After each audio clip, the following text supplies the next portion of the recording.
Hi, everybody. Welcome to the Bible Summary Series. Today we're starting in Judges chapter 1. After Joshua died, the Israelites asked the Lord, "Who should go up first to fight against the Canaanites for us?"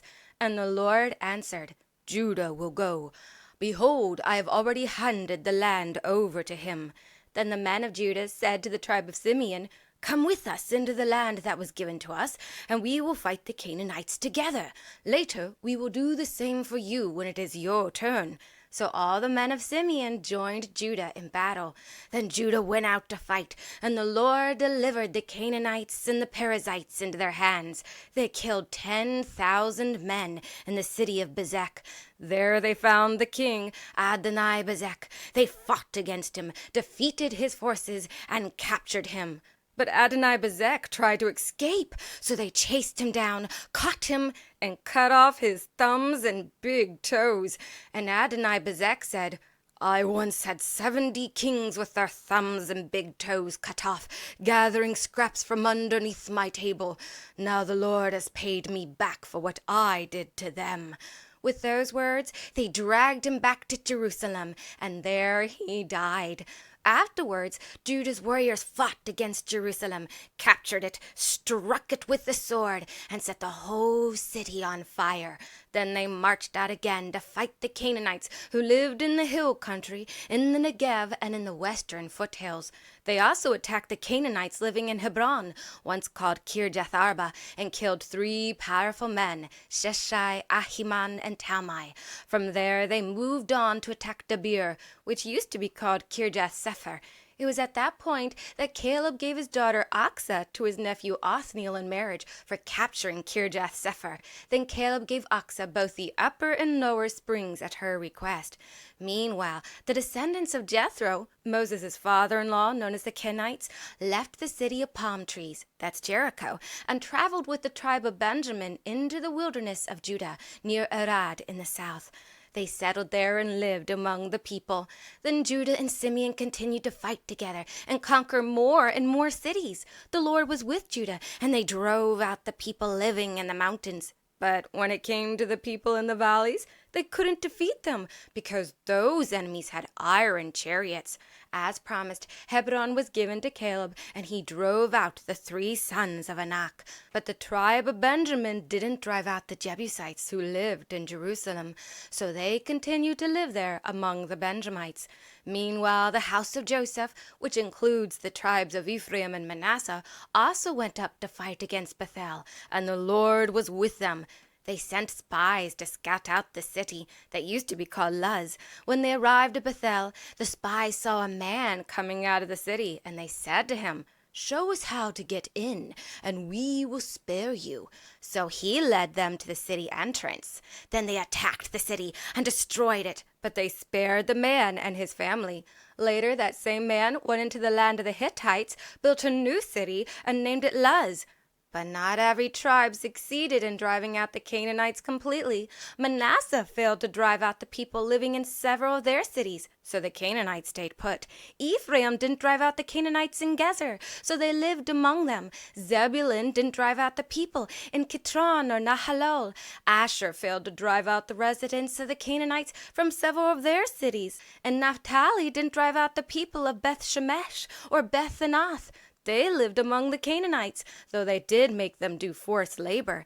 The Amorites, meanwhile, were so strong that they pushed the tribe of Dan up into the hill country.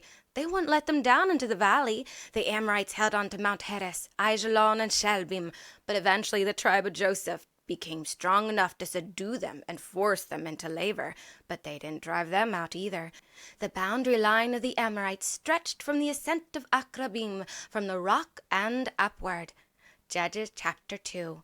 One day an angel of the Lord came up from Gilgal to a place called Bochim, and he said, "I brought you out of Egypt. I led you into the land I promised to your fathers. I said I would never break my covenant with you, and I told you, do not make treaties with the people of this land. Tear down their altars. But you did not obey me. Why did you do this?" Then the angel declared, "Because of your disobedience, I will not drive out the people living here before you. They will remain, and they will be like thorns in your sides. Their gods will become a trap for you."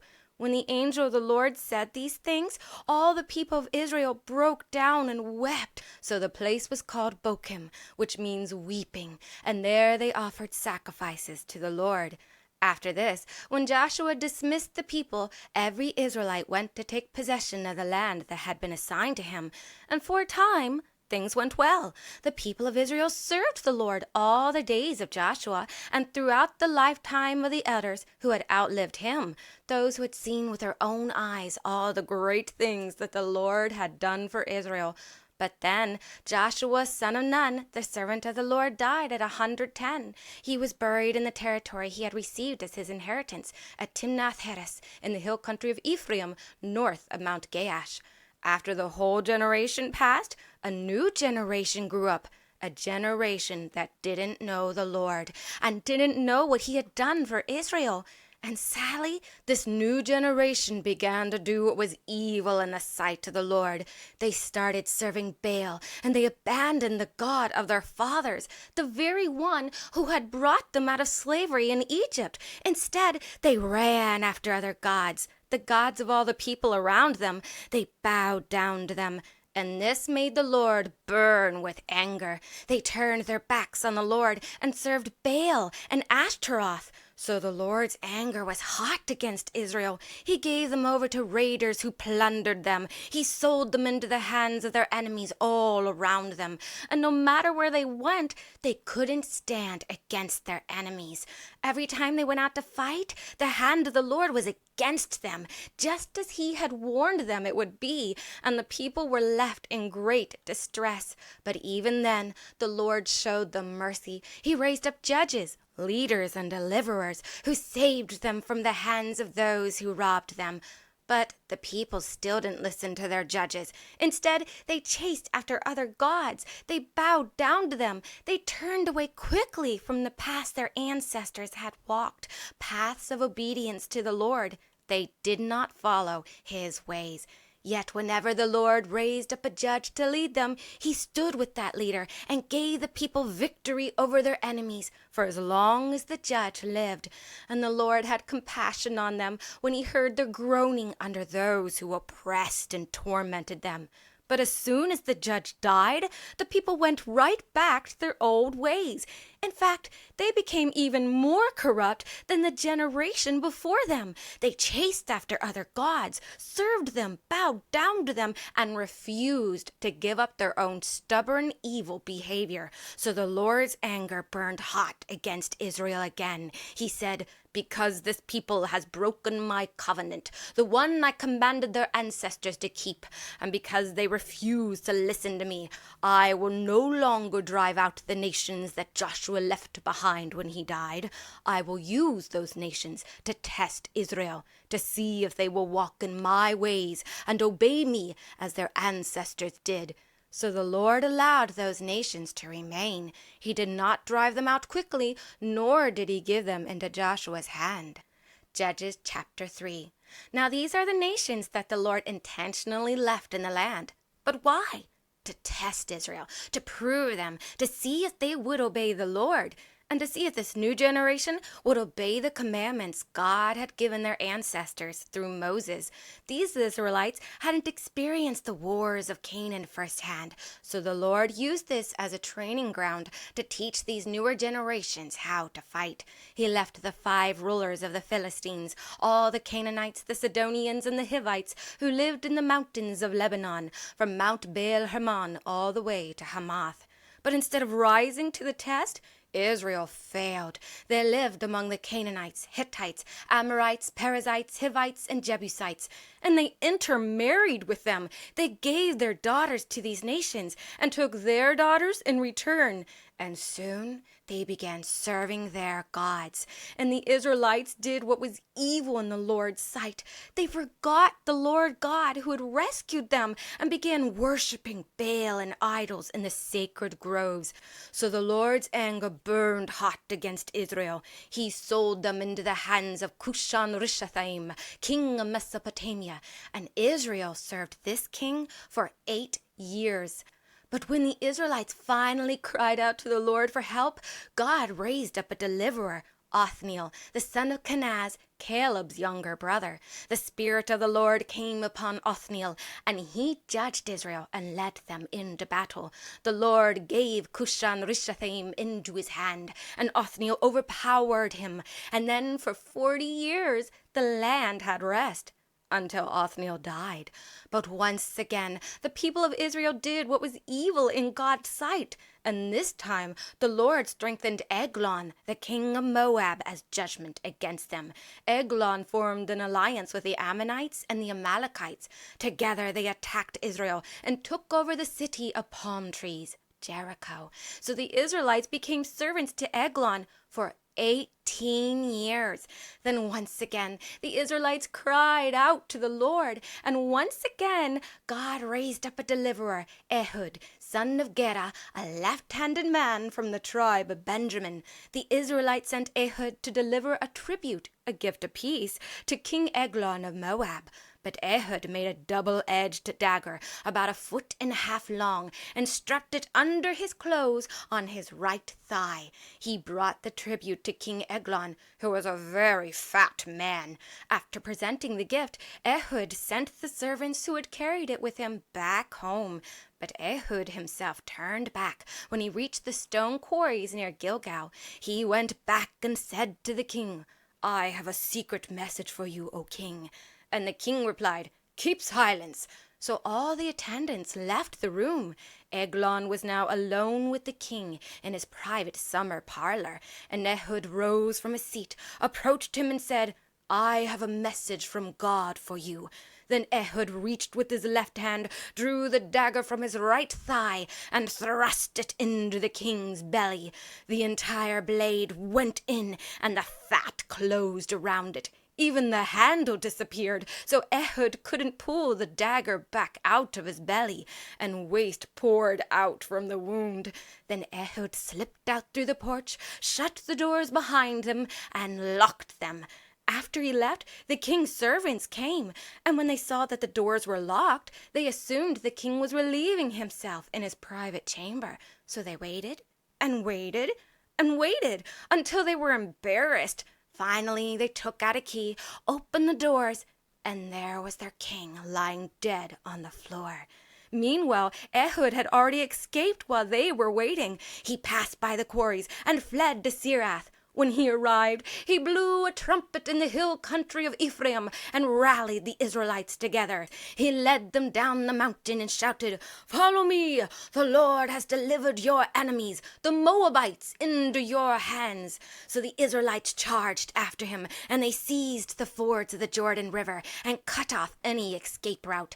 No one from Moab could flee. That day, Israel struck down 10,000 Moabite warriors, strong, capable men. Not one escaped. And so on that day, Moab was subdued under the hand of Israel, and the land had peace for 80 years. Then came another judge, Shamgar, son of Anath. He struck down 600 Philistines using nothing but an ox goad, a farmer's tool, and he too delivered Israel. After Joshua died, the people cried, "Who shall rise first to fight?" And the Lord said, "Judah will go. I've given them the land below." So Judah and Simeon fought side by side, and the Lord was with them, their strength and their guide. They conquered cities high and strong, yet they left some nations to linger on. They forgot the Lord who carried them through, and chased after gods the nations knew. So he let their enemies rise and reign till they cried to him in their pain. But the Lord in mercy heard their cry. He raised up judges in his time. By his mighty saving hand, he rescued Israel throughout the land. Then the angel of the Lord Lord came down and cried. I brought you out, yet you turned aside. I said, tear down their altars, make no peace, but you disobeyed and would not cease. The people wept at Bochum's place, but soon a new generation rose that turned from God's ways. They forgot the Lord who brought them through and chased after gods the nations knew. They forgot the Lord who carried them through and chased after gods the nations knew. So he let their enemies rise and reign till they cried to him in their pain. But the Lord in mercy heard their cry. He raised up judges in his time. By his mighty saving hand, he rescued Israel throughout the land. But when they cried, God heard their plea. He raised up Othniel mightily.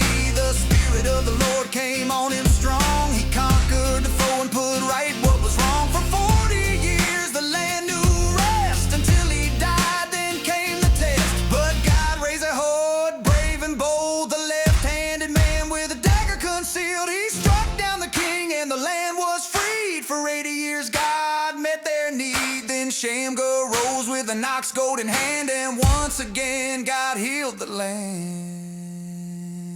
They forgot the Lord who carried them through and chased after gods the nations knew. So he let their enemies rise again till they cried to him in their pain. But the Lord in mercy heard their cry. He raised up judges in his time.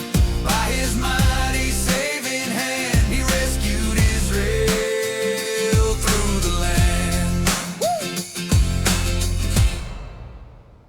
So don't forget the Lord who carries you through. Don't chase after gods other nations pursue. If you turn away, troubles will rise again till you have to cry to him in your pain. But the Lord in mercy will hear your cry. He'll lift you up in his perfect time.